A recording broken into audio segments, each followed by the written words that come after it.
देखिए, आज international yoga day था, जिसमें हमें यहाँ पे अपने सब डिवीज़न कालाकोट में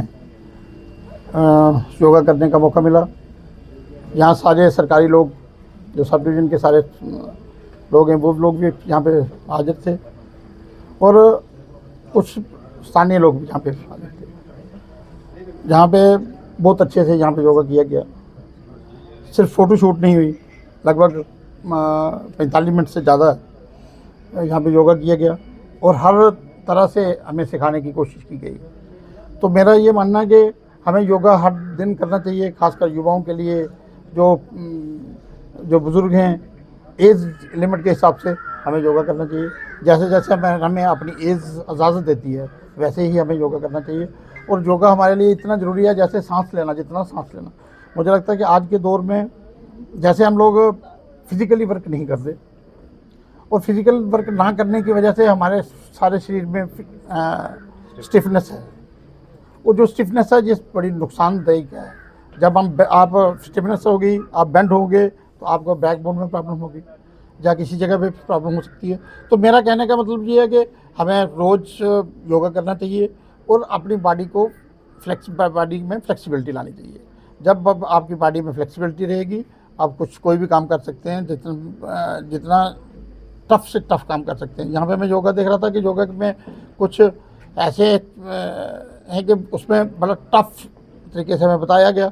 ऐसा योग है कि जिसमें शायद मैं नहीं कर पा रहा था, मुझे करने में मुश्किल आ रही थी। तो हमें स्ट्रेस भी नहीं डालना कि इतना एकदम जोर डाल के तो कोई अपनी हड्डी को तोड़ा लेनी है। आराम से सीखें, आस्ता आस्ता करते रहें, इसको प्रैक्टिस करें। प्रैक्टिस करके तो फिर ही आदमी परफेक्ट हो सकता है। जैसे नरेश जी करा रहे थे, मुझे लगता है कि नरेश जी को करते हुए सालों हो गए। मुझे लगा 5, 7, 8, 10 साल से ये कर रहे हैं, इसलिए इतना परफेक्टली कर रहे थे। सर, नशे और ड्रग्स पर थोड़ा सा मैसेज दीजिए। देखिए, नशे के लिए तो, नशा मुक्त अभियान के लिए तो सारा हमारी स्टेट, खासकर मैं जम्मू कश्मीर की बात करूं तो एलजी साहब ने तो बड़े ज़ोरों शोरों से ये काम शुरू किया हुआ है। नशा नुकसान कर रहा है, हमारे युवाओं को नुकसान कर रहा है। खासकर जोरीपुंज की बात करूं तो यहाँ पे काफ़ी लोग, जो बच्चे हैं, जो ओवरडोजिंग के साथ इस दुनिया को छोड़ के चले गए। मेरी एक कॉन्स्टिट्यूंसी इस कालाकोट सुंदरबनी में एक दिन 2 लोग नशे की वजह से, ओवरडोजिंग की वजह से दो नौजवान चले गए। हर दिन कहीं ना कहीं सुनने में आता है कि जी नशे की वजह से लोग इस दुनिया को छोड़ रहे हैं।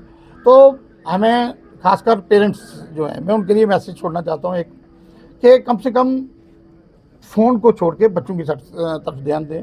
सुबह शाम हमारे पास अगर 5 लोग हैं तो 5 ही लोग फ़ोन देख रहे होते हैं, बच्चों के साथ कोई बात नहीं कर रहा, खाना हम इकट्ठे नहीं खा रहे। तो मेरा ये मानना है कि हम पिछला, जो हमारे से बुज़ुर्ग लोग जैसे किया करते थे, हम खाना शाम को सारे के सारे परिवार, पूरा परिवार इकट्ठा बैठ के खाना खाता था। तो एक सिस्टम होता था कि टाइम व्यतीत होने का 1 घंटा 1.5 घंटा हम सारे इकट्ठे रहते थे। तो आज का जो दौर है, जो इस दौर को जैसे जितना मैं समझ रहा हूँ, तो मुझे लगता है कि हम लोग अपने फ़ोन में बिजी रहते हैं, बच्चों के साथ ध्यान नहीं दे रहे। खासकर जो छोटे बच्चे हैं, उनकी तरफ ध्यान देने की ज़रूरत है, उनको सही रास्ता दिखाने की ज़रूरत है। नशे से दूर रखने के लिए हमें कुछ अपने आप को, खासकर मैं कहूँगा कि बच्चे तो बाद की बात है, पहले हमें सुधरना होगा, पहले हमने अपने आप को सुधारना होगा। हम बच्चों को किस साइड लेके जाएं? बेसिकली गार्डियन कौन है? गाइड कौन कर रहा है बच्चों को? Mother, father. और अगर मदर फादर गाइड कर रहे हैं तो बच्चे नशे वाली साइड जा रहे हैं, तो इट मीन्स कि हमारे गाइडेंस जो है उसमें प्रॉब्लम आ रही है। हमें अपनी गाइडेंस को ठीक तरीके से करना चाहिए।